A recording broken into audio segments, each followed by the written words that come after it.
Hi everyone, I hope you're all looking forward to the well-deserved holidays. Now, a few weeks ago, I sent you another poll and it was asking about whether or not you're allowed to use the abbreviation PI instead of prescribing information for things like press here, click here for PI. And the results of the poll showed that it was a 50-50 split. And that's why I try to ask the questions that I do, because I know that these are things that people usually have well-defined opinions on, but not necessarily consensus.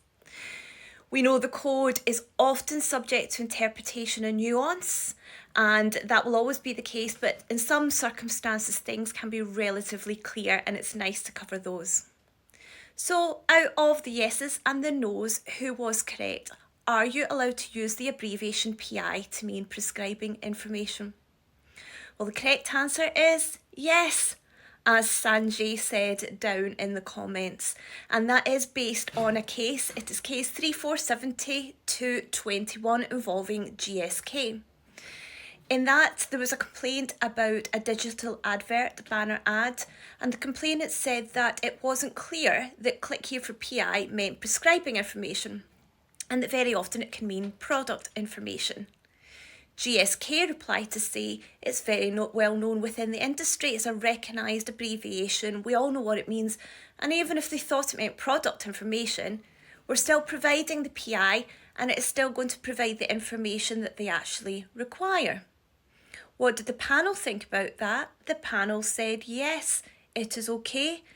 It is preferable to use the term in full, but if you need to abbreviate it, then in these circumstances, they did not consider that the PI had not been provided as per the allegation.